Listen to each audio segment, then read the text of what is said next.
All right, everybody, welcome to Along the Watchtower, both listeners and viewers alike. Um, there's some new stuff going on. Listeners, you won't really, I don't think you'll hear anything new. Viewers, I might be coming through in a more clearer, more seemingly beautiful and picturesque light. However, you still have to deal with my ugly face. I not a new camera. I'm using new software. Today is January or February 22nd. I really do that sometimes. 2021. I hope that your weekend was well. I hope everything was good for you. I hope that for our viewers, that this is coming through loud and in full effect. Yes, and for our listeners, I hope to get you a clearer picture sooner rather than later. But that being said, uh, there's actually a lot going on. I've kind of switched up the format a little bit. Don't mind me if I keep peering off. I'm just looking at the monitor, making sure that I'm still, in camera form. But I've changed up the format a little bit because there's so much COVID news. I know it's just like, oh, good God. There's a lot of COVID news, and so I don't know. At certain points, I'll just decide, I'm just gonna pivot to COVID for a while, and so I'll do that. And you know what I'm gonna do? I'm also going to try and adjust the camera here. I'm just gonna pause it with the new software for a second. Right. So that obviously was not the pause button, but that's okay. Still learning here. I figured out what the pause button was. No need to hit it now. Uh, this is fun. I like this a lot. If you couldn't tell, but no, there's a lot of COVID news, and so I will pivot to COVID at some point. However, what we have on the itinerary today, I'm not particularly upset about anything. I mean, that's not true. Uh, Coca-Cola promotes anti-white rhetoric, suggests that their employees act less white. Right. So this is the sort of non. This is this sort of vitriolic. Like, this is why I have such vitriol towards things like critical race theory, and this is what I'm talking about, and or rather, this is what I'm talking about. Here we go. It's one of the neat features that I have. Sorry, listeners, this does not affect you yet. That I'm telling you that SM7B is coming up though, baby. But the point I'm trying to get to is that, this is a preview of what I'm going to be talking about today. Coca-Cola promotes anti-white rhetoric, invites backlash, and it's like, it says I'm having issues. It doesn't look like I'm having issues, but it for me does not strike me remotely as equal or suggesting anything remotely close to a universal principle of everyone being seen for the merits of who they are, and etc. and etc. Like, none of that applies when anyone comes to you and says, "Hey, be more black, act less white, talk less Indian. Can your eyes be less Asian? Can you know what I mean? It's like, how, and the thing is that corporations have been trying to get into the woke game, as it were, quote unquote, for a while now. We have Gillette, who had their campaign "Be Better," which suggested that basically all men generically are like inherently negative and toxic and need to be better. And they lost $8 million off their market, or $8 billion off of their market cap, because of that campaign. And the people, people talk with their pockets these days. That's why cancel culture is so powerful. You end a person's life when you remove their ability to make ends meet. We know this. And that isn't to say that some people, like, for example, Harvey Weinstein, deserved to have his means removed. Of course he did. But the fact remains is that there's a lot of people who in some cases may have things to answer for and should have the opportunity to answer for them, rather than have their lives immediately removed and be excommunicated and ostracized. And then there are others who outright are being taken out of context or are being strawmanned. gaslit, as it were. And in those cases, that is the zealotry overspilling into rationality. This is why mob mentality is so dangerous. It has no sensibility. I say it because there's no singularity there. There is a singularity. It's one uniformal animosity that has no higher functionality. You dig what I'm saying?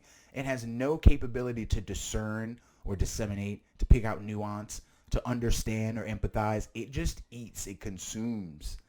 And I am notoriously a loner, obviously, if you couldn't tell. But be that as it may, I do interact. I do love to like I lavish and really enjoy dialogue and connecting with people and sharing experiences. But I'm not one for just like wanton abandon with crowds. I used to really be into that. I wanted to. There's an energy there in a collective, but it becomes dangerous because you just kind of get swept along into things. And that's what, dude. If your friend jumped off a cliff, would you follow him? And it's like, well, actually, some people probably would. That is the strength and that's the gift and the curse, really, of the communicable, the communal animal that is the human being. We are communal, connective creatures. We want to go out and interact. Most of us, at least, not all of us. And that's another thing about us, is that we're not truly as uniformal as we'd like to think. Though there are more things in common amongst us on both sides, or all sides, I guess, at this point of the gender aisle. Uh, or is it sex? I forgot which. No, gender is a social construct. Sex is a biological feature or function. Is a biological inheritance. Yeah, but even then, don't even get me started down that road. We that'll be another day. I am sure. Rest assured. But we're gonna keep the monologue short today, because I'm just gonna go right back into what I'm talking about anyway. So, if you like what I'm doing, please like, share, and subscribe. Just trying to optimize always. That being said, let's get into the news. Oh boy. So we're not going to talk about Coca-Cola first. What we're going to do here, I'm wondering if I'll just do it this way. I'll keep up the itinerary on the left, and then we'll try it this way today, and then we'll see how this goes. FAA orders stepped up inspections on some Boeing 777s after engine failure incident. I have no idea what happened here. I just kind of looked because I'm kind of burnt out a little bit between the markets and trying to renovate things. Things are happening in my life, blah, blah, blah. It doesn't matter. But I've been missing this. And then it comes to find out, like, apparently, these two pilots had to land this plane or something like that. At first, I thought it just crashed, just fell out of the sky. I guess that's not the case. But let's read. I'll find out really right now what's going on. The FAA said Sunday, by The Hill, it will be stepping up inspections of 777s that contain the same engine model that failed over Denver this weekend, with some likely to be removed from service. After consulting with my team of aviation safety experts about an engine failure yesterday aboard a 777 in Denver, I've directed them to issue an emergency airworthiness directive that will require immediate or stepped-up inspections of the airplanes equipped with the certain engines. We reviewed all available safety data following yesterday's incident. Dixon was referring to an engine malfunction that occurred on a Boeing 777 shortly after it took off. The engine dropped metal debris into a Denver neighborhood, but the flight was able to land safely, and no injuries related to the engine failure have been reported. Well, that's good. That's good. At least it wasn't. What was it? Sully was the name of that guy. At least it wasn't a full-on Sully situation. That guy was also kind of drunk, if I remember, or no, he had some drink. Whatever. We don't need to speculate. But this article here is pretty radical. Boeing 777 engine bursts into flames and showers metal engine. I love to give contrast between how agencies, really deploy the same type of information. How they frame things is always good. And these are both UK papers, The Independent and The Hill, which I'm a fan of The Hill. But let's just get to the meat and potatoes of it. Coca-Cola promotes anti-white rhetoric, invites backlash. And no, it's not rhetoric, like anti-white rhetoric, because I know some people would be like, well, what if they mean they're promoting language that is anti-white supremacist? What if they no. It means what it means, as I was suggesting at the top of the show. Have you ever heard that for black folks out there, any of you who listen, you ever heard somebody say, you sound white? Like, why don't you don't sound black enough? A lot of my life I've been told that. I've been called everything from faggot to Uncle Tom, and it's like, oh, using them $20 words, you don't sound black enough. You don't sound like a black dude. You don't sound like anyone black that I've ever met. I've heard that one a lot. That's always fun. And you just kind of looking at him and you're like, you know what? Me neither, because there's only one of me. So I'm not sure, how I would feel if I met someone who had my voice. You feel me? But that's just me. All that aside, it is rhetoric like that, right? It is the idea of trying to use the same type of tactic in the name of defending those who the tactic has been used against. And the problem with that is that you can't fight fire with fire. You do not extinguish the concept or the idea of bigotry or supremacy of any kind, shape, or type by utilizing its opposite. Like, the opposite of anti anything is pro everything, right? So instead of talking about language like be less white, that's what's, and I didn't want to, I tried to go to a less inflammatory publication, because a lot of the headlines is just that Coca-Cola angers employees by what was it one? Because it ended with be less white. Coca-Cola angers employees by internal meeting or internal workshop expressing that they be less white or act less white or talk less white. One of those three. And I just saw red in my face. And I was like, yo, that is the exact opposite. First of all, if you're trying to stifle out, right, oppressive or bigoted ideas or concepts, you don't do it by inviting the opportunity for them to arrive, right? That is to say, let's make another analogy, another parallel. The war in Iraq, right? Instead of going in and treating everyone, civilian and otherwise, alike as an enemy, right? Instead of doing that, right, we should have done the opposite and tried at the very least, before blowing them into Kingdom Come, to try and stabilize, if we were to do anything at all, stabilize that situation first. Create some interim government that can fill the power vacuum and deal with the hearts and minds in the civilians populace at large, instead of, like cops in the hood, giving the military the job of policing a faraway land in a place they've never been to, with people they've never met, with a type and culture they've never seen, speaking a language they've never heard. Like, you know what I mean? So with that failed, and there's obviously reasons why those tactics were employed instead of the appropriate ones that were needed. Making that parallel, here we are. If you really wanted to promote diversity, you would promote attitudes and concepts and ideas that encouraged embracing everything, instead of looking at anyone, whether they be white, black, Puerto Rican, and Asian, and telling them, you just be less of that. Be less of you. That being said, oh, this is a long one. Coca-Cola is facing major backlash after promoting anti-white rhetoric, including demands that they try to be less white. Carolyn Boyansenko, which sounds oddly... Carolyn Boyansenko, an organizational psychologist and an activist against critical race theory, indoctrination. Yes, and ultimately that's the cap of all of this, is that that is the poison that the seed of critical race theory has wrought. shared images of the training materials from a whistleblower at Coca-Cola who received an email from management announcing the course on whiteness, white fragility, and racial justice. Let's see here. Let's see what some. Oh no, I don't want to see the whole Twitter.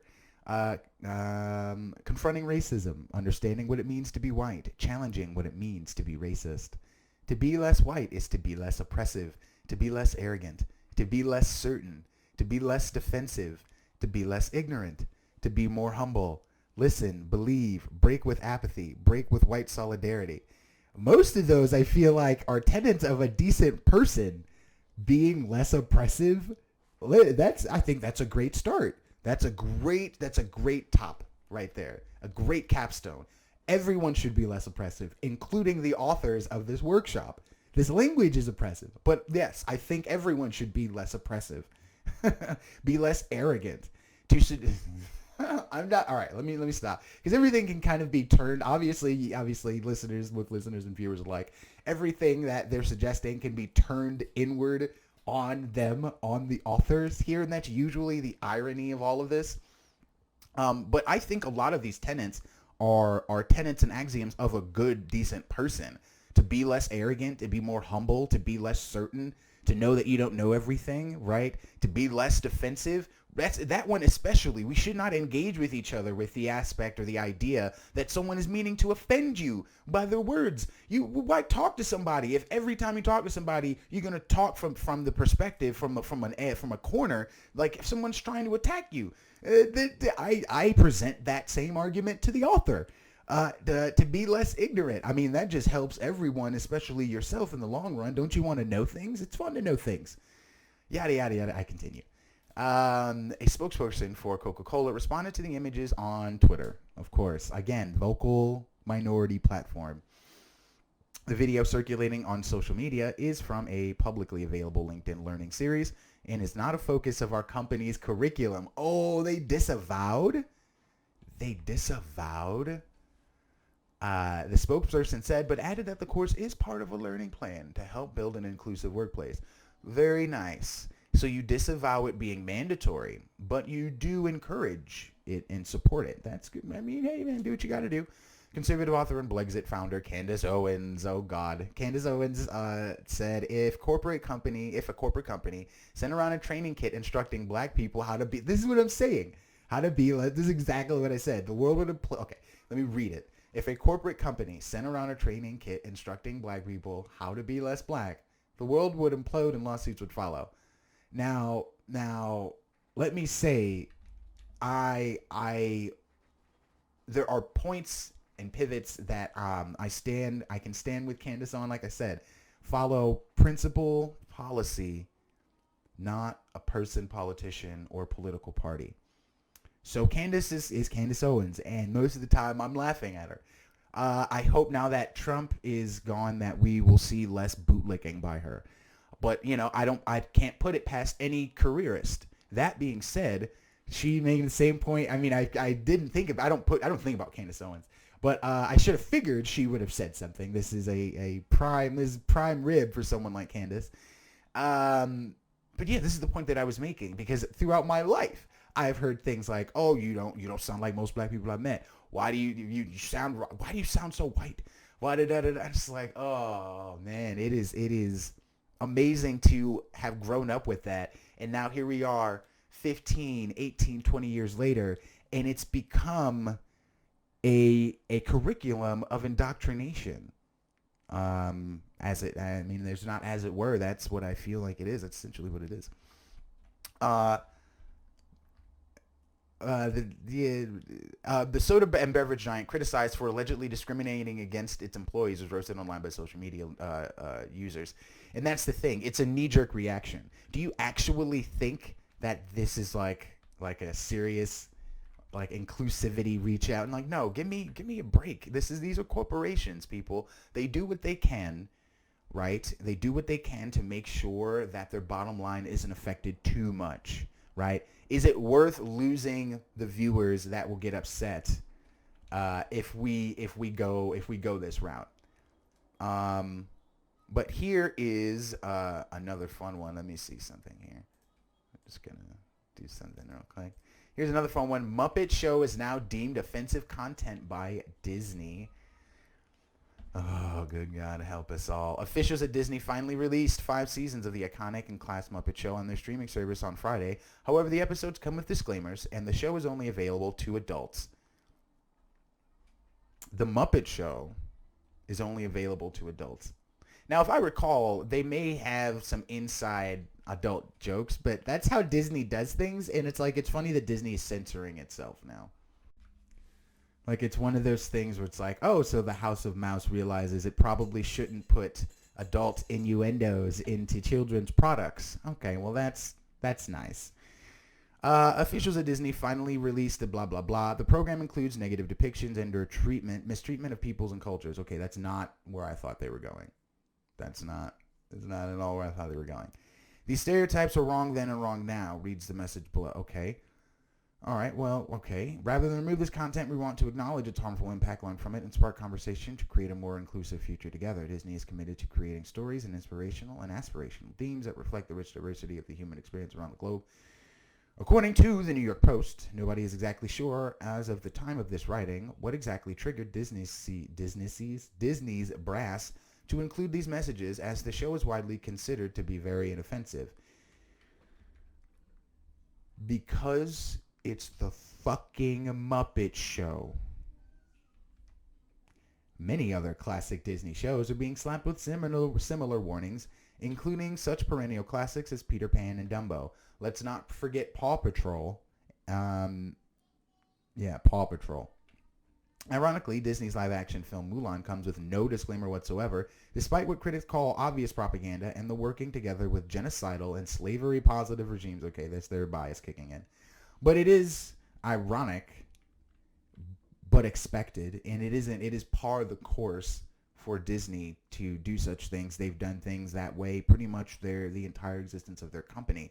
They've always looked the other way towards China in particular, especially in the modern century. But I just wanted to go through this, like the Orwellian nightmare, the Orwellian present, which is actually a nightmare, continues. How tech is taking over the news media. There are a few other things here. LGBTQ pride touted during a Nickelodeon's Blue's Clues song. The defense approach to diversity. There are others. I'm gonna pivot. This gives me more control. How tech is taking over the news media. Yahoo News, Yahoo Finance. I know what you're thinking. He's not gonna go into like a huge tirade, and it's like, well, let's hear what angle they're coming from. I am curious. Last week, workers at a San Francisco-based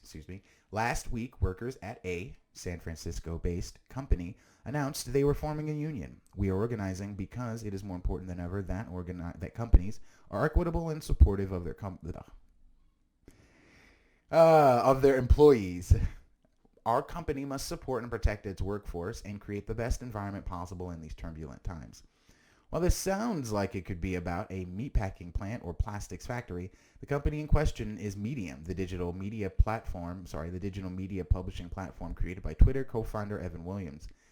That employees at Medium feel the need to join the Communication Workers of America, a 100-year-old union best known for repping workers at AT&T and Yahoo parent company Verizon, perhaps speaks to a failure by Medium management, which would be more ironic since a number of years ago the company instituted a holacracy model, which it touted as a radical new theory of corporate structure, a completely management-free environment. A holacracy. Are you kidding me? Sorry, I didn't realize the thing wasn't on the article. Now I have to look at you. A holacracy? What is that? I mean, we know what it is now. But I mean, it's out of holla, right? It's not an holacracy like Ola. No, it's a holacracy. And it's not even with 2 L's. And by far the best way to structure and run a company. Apparently, it wasn't all that. The holacracy was scrapped after 3 years. The point is that leadership at Medium have deeply considered the idea of management and its employees The point is that leadership at Medium have deeply considered the idea of management, and its employees still feel it's necessary to unionize. Okay. And it speaks to a bigger point too, which is that even after all these years of tech and media melding together, divisions between these two businesses are deeper than ever. And at the same time becoming more urgent to address as the tech industry inexorably takes over more and more media, in particular the news business. You're probably familiar with that latter takeover point, but I suspect that you may not have considered the totality of tech's incipient media dominance. Here we go. Let's explore that now.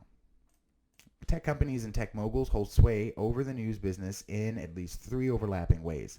First, if you include social media platforms, Facebook, Twitter, YouTube as media, as you certainly should, the tech industry is actually now defined to a great degree by media companies. We could also include a portion of Apple by dint of Apple News and its music business, LinkedIn, now owned by Microsoft. LinkedIn is owned by Microsoft. As measured by audience size and profit, which is in the billions, ad revenue, which is in the hundreds of billions, and market capitalizations and impressions, which is in the trillions, all the other media outlets combined aren't nearly as big as the social media companies. Adjudicating the frictions that arise from this unreconciled relationship, manifested, for instance, by whether Facebook et al. Should be shielded by Section 230, is no easy matter. For even the likes of brainiacs such as Harvard Law School professor emeritus Larry Tribe, who told me this week, I think the time is ripe for really a full reconsideration of the intersection between the First Amendment and powerful, extensively private social media. So what should we do? He doesn't know. It's one of the things that if I look at my sort of intellectual agenda for the next 10 years, if I'm around for another 10 years, that's one of the things I'm thinking about. So here are the two flashpoints. Here's the meat and potatoes. Australia, where the government there is requiring Facebook and Google to pay publishers, we talked about this the other day, for news that it outs on their platforms, imagine that. And two, Facebook's oversight boards, which will soon rule on whether Trump will be allowed back on Facebook. Just to give you an idea of the lack of consensus there, I asked Tribe, who told me Trump should not be allowed back on while Bill Gates told me, I don't think having him on forever would be that good. That will be worth watching. And actually, the article is making sort of the sort of contrarian argument that I make when I present like the importance and yet the perceptual lack of importance. Like people look at it, oh, it's just social media, it's just Twitter, it's just YouTube. But you see the numbers, the revenue, not only just the profit revenue, but the numbers in terms of users, billions of people literally are tied to all of these platforms.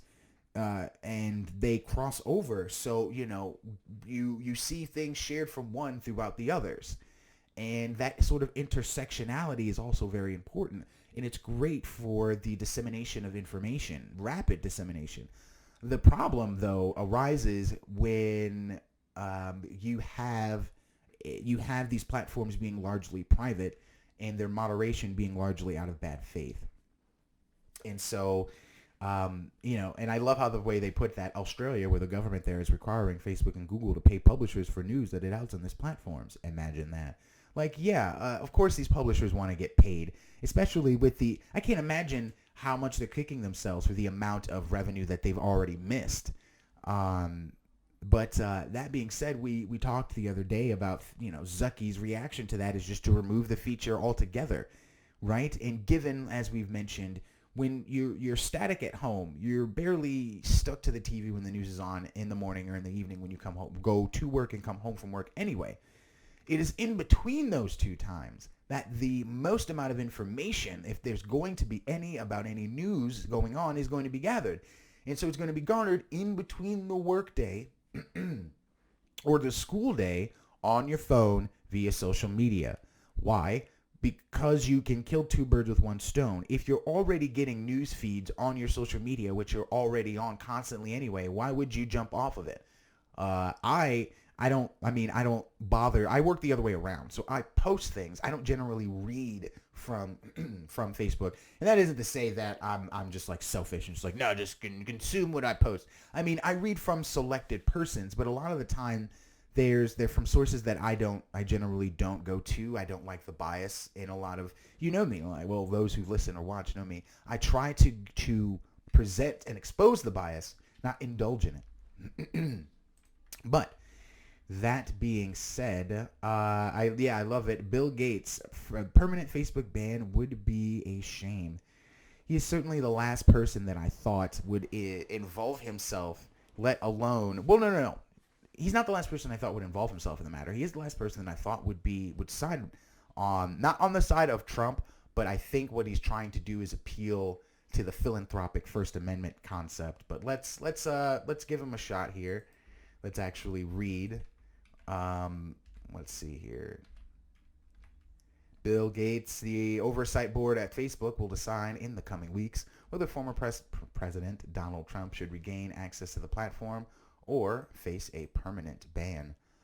Billionaire philanthropist Bill Gates, whom Facebook CEO Mark Zuckerberg considers a mentor, on Wednesday weighed in on the impending decision, saying it would be a shame and would amount to an extreme measure. He warned that such a move would cause polarization if users with different political views divide up among various social networks. It's too late for that. I don't think banning somebody who actually did get a fair number of votes, well, less than a majority, but I don't think having him off forever would be that good. Well, that sounds like he's speaking from a profitability standpoint. That's interesting. Facebook indefinitely suspended Trump's accounts on Facebook and Instagram on January 7th, the day after Trump supporters attacked the Capitol. Yes. An extreme measure, oh, here we go. Okay, so Gates pointed to the more moderate approach taken by Facebook before the suspension, in which the company labeled problematic posts. Okay, okay. And he noted that Trump's future speech may not require dramatic action since he would carry less impact as an ex-president. Right, but he still is a person with 36 million followers. If he's spreading lies about the integrity of the election, does that need to be labeled? Is he actually less important in terms of causing trouble in the future than he was in the past? But it'd be kind of a shame if they'd have to use such an extreme measure. So here's the rub for me. The whole thing about it is that he's still an important person, right? He's still a notable person. But that's neither here nor there. The problem that I have is basically, do people have the right to be wrong? Right? Is it a crime to be incorrect on Facebook? That's essentially what they're suggesting about erroneous information. Here's the thing for me. There is no litmus or certificate of intelligence required to be on the internet. If that were the case, I certainly wouldn't be here, and neither would a host of other people and organizations for that matter. Okay? So the reality of the matter, then, the question I feel like you have to ask yourself when you're reading this, listening to the arguments, is, well, what exactly are they suggesting? Right? It's kind of like Representative Scott. If you watch the GameStop committee hearings on the Wall Street Bets War of the Short Sellers situation that's ongoing. By the way, Cuomo, because he's in hot water, he is so fucked. That piece of his political career is pretty much tanked, and he may be facing charges for good reason. But that's neither here nor there. That is an entirely different conversation altogether. Only relation is that he's recently announced he's going to be opening up the 13 AMC theaters that are here to 25% capacity. So AMC saw a bump, which might cause the squeeze. So hold on tight, diamond hands. I'm neither a financial advisor, and I do have a position in AMC, but that's neither here nor there. I just wanted to put that out there about Cuomo, and I totally forgot why. But yeah, I totally forgot why. Totally spaced out why. But anyway, the point is, right, speech, right. So during the committee hearing, Representative Scott, this elderly black gentleman, he's real nice speaking. He was really nice. He wasn't like Maxine Waters. She was a bulldog. I still applaud her and commend her tremendously. But she was a beast. And I didn't. No. Before you even, I didn't get to AOC. I haven't gotten through the last half of it because I've been taking notes and transcribing it because there's a lot of pertinent information there about the short selling situation, what the official position of these corporations are, these hedge fund managers and hedge funds in general are on whether or not they have naked positions, etc. But the point is this: he actually asked the CEO of Robinhood, Vlad Tenev, I think his name is, what he should do about, or if he should do something, and whether he could do something about retail investors, individuals like myself and you, listener or viewer, about us getting erroneous information and then going and investing. As if the Robinhood CEO and Robinhood in and of themselves, a completely separate entity, business altogether, without any legal enforcement capability, is supposed to police what the investor is looking at in terms of information.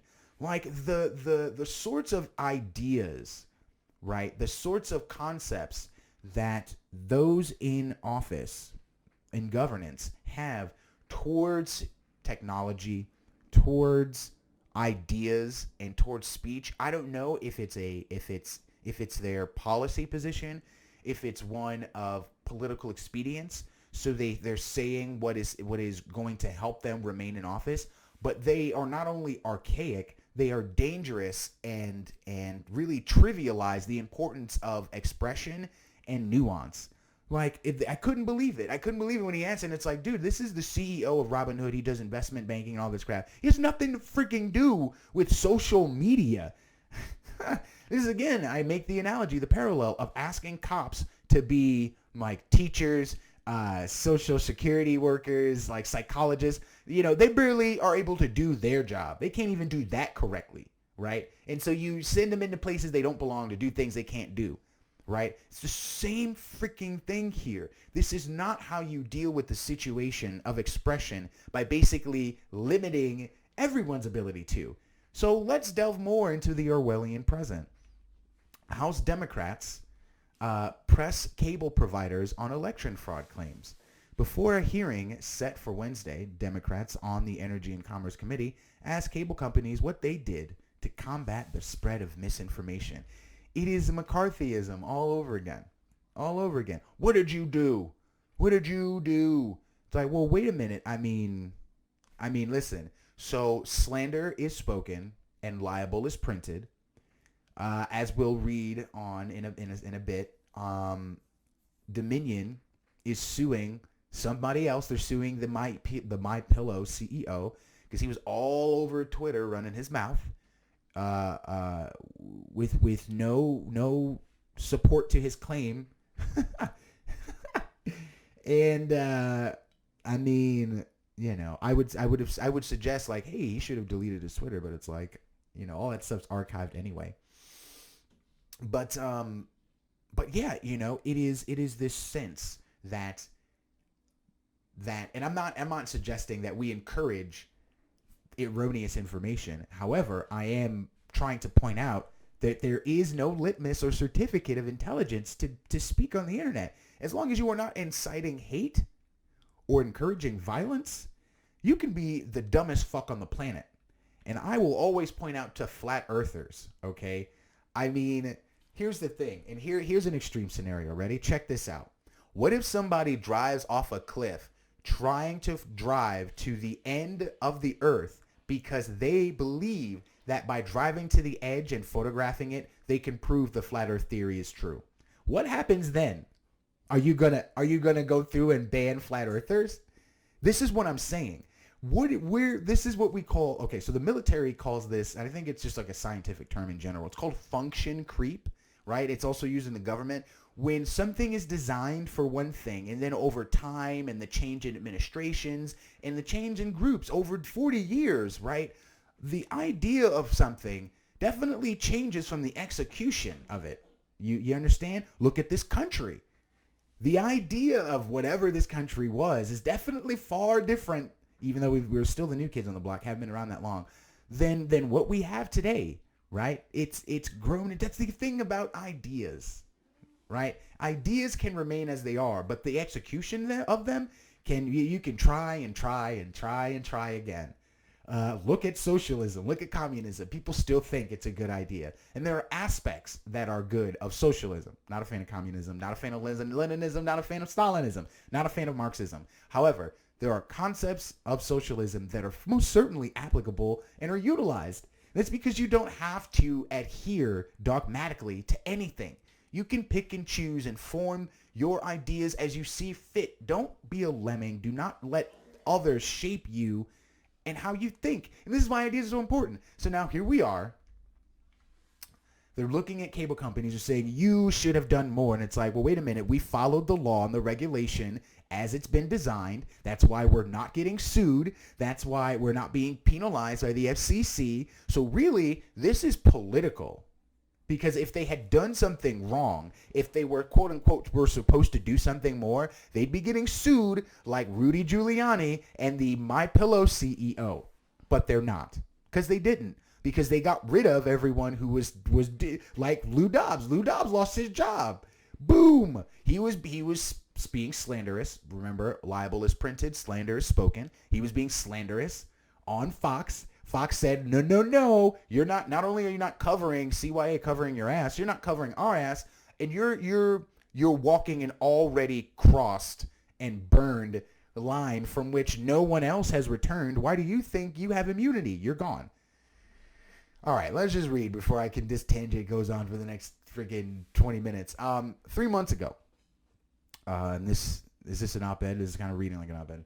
3 months ago, federal lawmakers grilled Zucky, Facebook's chief executive, and Dorsey, Twitter's chief executive, about the misinformation that had appeared on their platforms. Now, a congressional committee has scheduled a hearing to focus on the role of companies that provide cable television service in the spread of falsehoods concerning the 2020 election. In advance of the Wednesday hearing called Fanning the Flames, Disinformation and Extremism in the Media, it's like the GameStop committee is like GameStop, question mark. Like, really? Who comes up with the names? Trying to be clever rather than clerical.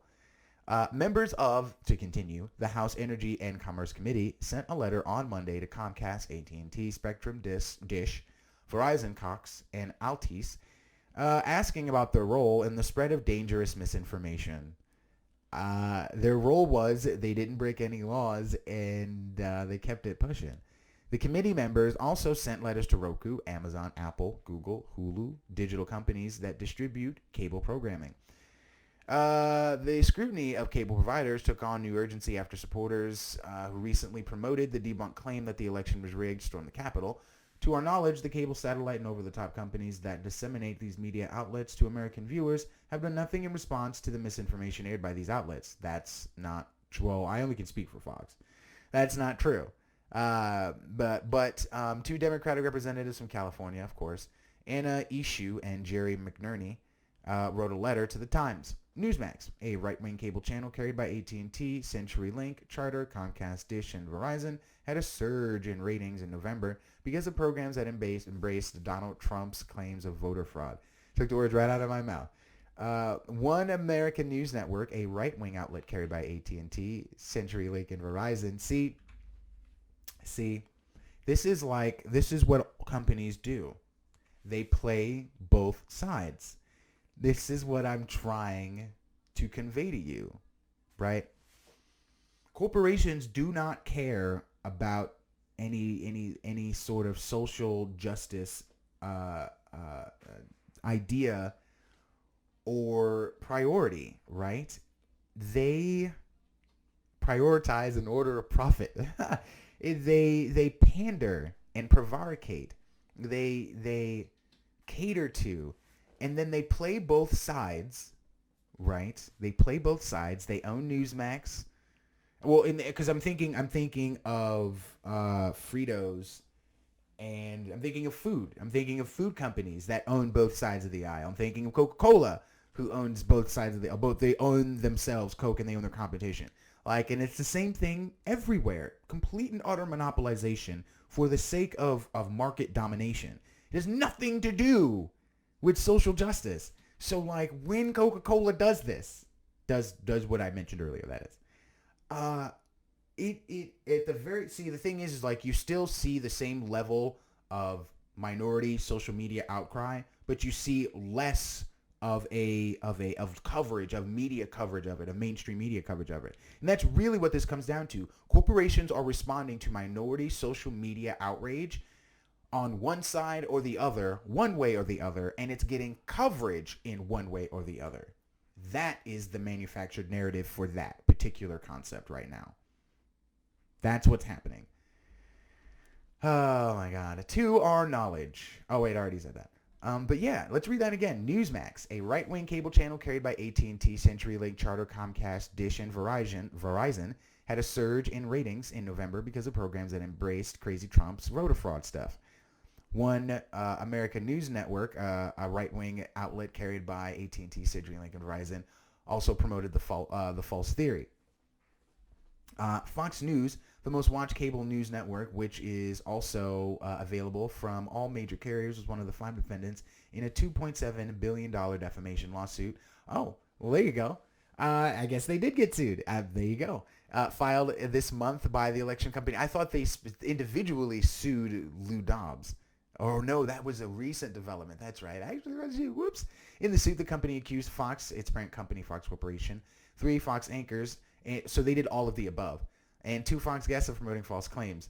I don't think that suit's going to go anywhere, if you want my personal opinion. Fox has denied the claims and filed a motion to dismiss, because you can just bring up, let me clarify that, because I'm thinking out loud on the air. You can file to sue anybody for anything. Whether the suit actually meets the letter of the law and goes through to court is a different matter altogether. Because lawsuits, being sued, the claim, I forgot what they call it, but the claim to be sued can be thrown out before it's actually seen. So let me gather my thoughts here. Okay, so Lou Dobbs is being sued as well, and on top of everything else, Fox can't afford that, so they got rid of him because he could not stop going on about it. I do recall Fox is being sued as well, but again, I don't think that suit is going to go anywhere. And yeah, I mean, all right, people get sued, and it happens. Because again, I mean, for me as a defense attorney, first of all, I'm wondering, what is it that it's a defamation suit. So are they being sued by Dominion? They're being sued by Smartmatic, okay. So the allegations that the election, because here's the thing. Why did they wait? If they did have a slam dunk lawsuit, $2.7 billion is outrageous, and I think that's more for effect than anything else. That definitely, if they were to get a settlement of any kind, that definitely would come down, as lawsuits do, that involve settlements. But my thing is, why did they wait until definitively Trump was not going to be president? If they had a slam dunk lawsuit, why wait? Why wait? I think it's more of the optics of it than anything else. Because you obviously would not probably be able to get away with this. Well, first of all, there wouldn't be claims of election fraud if Trump had won.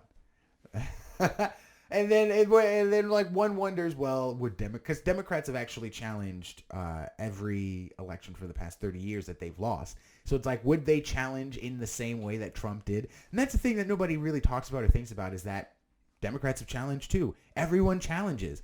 It is the way that this challenge has gone about, or rather the coverage of it as well, that is novel and became dangerous.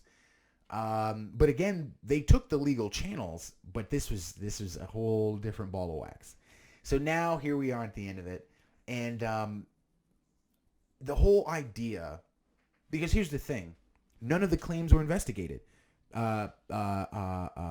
Michigan, as I often talk about with the ASOG report and Dominion voting systems, their adjudication log is missing, and under Michigan law, they're supposed to at least investigate why the log is missing and what happened. They didn't do it. I was going to read about Pennsylvania throwing out, here we go, the Supreme Court won't review Pennsylvania GOP election lawsuits.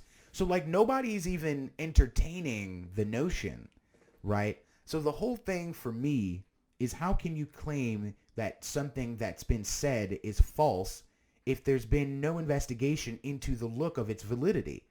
You're merely suggesting it's false by de facto, by mob de facto. And again, I'm not entertaining anything. The only thing I point at one specific thing.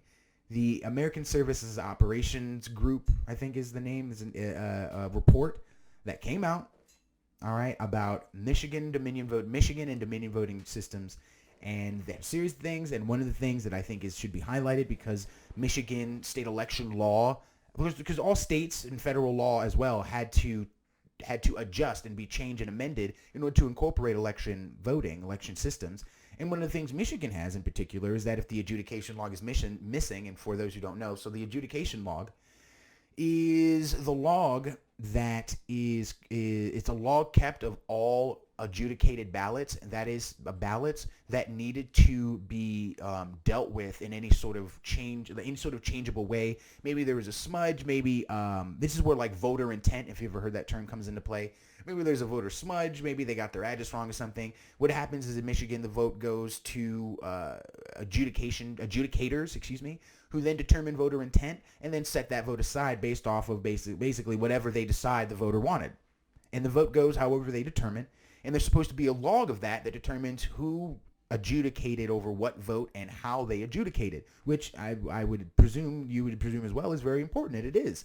Well, that fucking log was missing, and as we know, Michigan was one of the most contentious states in terms of not only just being a battleground this election, but in terms of the contentious election results regarding the election voting systems. As I also read, we read about the GOP member who went to sleep. I'm trying to look for the article now.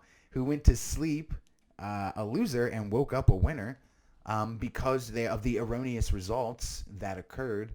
Hold on, I'm trying to find it right now.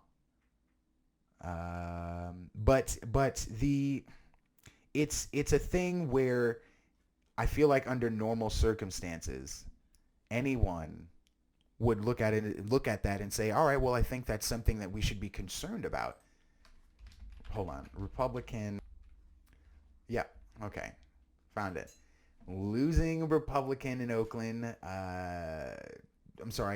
Fixed computer glitch turns losing Republican into winner in Oakland County. All you got to remember is that there's an Oakland County in Michigan. But anyway, yeah. So, I mean, and this was Dominion, okay? This was Dominion voting systems. So there were things happening. There are things that happened that definitely needed looking into and still needs looking into. And this is every election. It isn't that there aren't issues. The issues with electronic voting is new. It's not. It happens every election. So for me, it's just that is what's more important than anything else. All the rest of it is it's political hubris. It's just politicizing. But that's politics, politicizing politics. Imagine that. All right, so there's some more stuff. Like I mentioned, Dominion to use my Pillow CEO Mike Lindell over election fraud. The other scandal of the Capitol Hill riot. I'm just gonna leave that there. We're not even gonna talk about what that's about until tomorrow, probably. Oath keepers taken into custody, yada yada yada. I'm actually not. We're not gonna. Well, let's do some COVID news. See, I like this, like the pivot. Pfizer's COVID-19 vaccine produces a much weaker immune response against the variant found in South Africa. Pfizer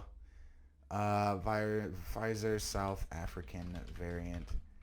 Friggin' Business Insider wanting me to pay. So it's funny. So check this out, right? This is what I'm talking about the manufactured narrative. So Reuters, Pfizer says South African variant could shoot. No, I just it's not gonna work. All right, never mind. Let's just read the CNN article. Because the way that it's being framed is two different ways. But let's just read the CNN article. A new report published in the New England Journal of Medicine suggests that Pfizer's COVID-19 vaccine can protect people against concerning new coronavirus variants, including one first seen in South Africa called B1351. For the study, researchers at Pfizer and the University of Texas Medical Branch genetically engineered versions of the virus to carry some of the mutations found in the virus. They tested them against blood samples taken from 15 people who had received 2 doses of the Pfizer vaccine as part of their trial. While the blood serum samples produced less neutralizing antibody activity, it was still enough to neutralize the virus, they wrote in the journal. This is in line with other studies and is well within what's seen with other viruses. So we actually have read that. Johnson & Johnson's virus had like a 65% reaction. That seems to be what the consensus is from the vaccines dealing with the variants, is that it provides some protection, enough protection in most cases, and then some protection in the rest of those cases. Because I love how they put it. It's like, well, it produces less, but it was still enough, which means it's just enough. Let's read. Although we do not yet know exactly what level of neutralization is required for protection against COVID-19 disease or infection, our experience with other vaccines tell us that it is likely the Pfizer vaccine offers relatively good protection against this new variant. The reduction in the levels of neutralization against the South African variant of about two-thirds, the reduction in levels of neutralization of about two-thirds is fairly small compared to variations in neutralization levels generated by vaccines against other viruses that have even more variability in their protein sequences than SARS-CoV-2. Right, but the problem with that statement is that this virus isn't the virus that's shutting down our planet. Right, and note the way I said that. Shutting down our planet is in the way that we are. It's impeding the way that we are functioning. That isn't to say that mortality isn't a problem as well. It certainly is, but I mean, it's the mortality rate, as far as I know, is still at like 1.8 to 2.2%. It's still within the same levels that we've seen from influenza. So back when there was an influenza statistic. But the thing that it's for me that's troubling is the statement. The reduction in neutralization levels of about two-thirds, which is significant, is fairly small compared to variations in neutralization levels generated by vaccines against other viruses. So what other viruses are we looking at that we need that are severe right now, that have had this same sort of reduction in neutralization, right? I see what they're trying to say. It's like, oh, well, that's kind of natural, right? And we've seen that in even more contagious diseases. But it's like none of those viruses are what's doing the damage right now. I hear you. I hear you from a scientific perspective. But that's not important. I mean, it's important, but like it's almost like not relevant. I don't know. I digress. We'll go more over it tomorrow. Please like, share, and subscribe. I hope this all worked out well from a technical perspective. We'll see in the review. But yeah, please be well to yourself and to each other.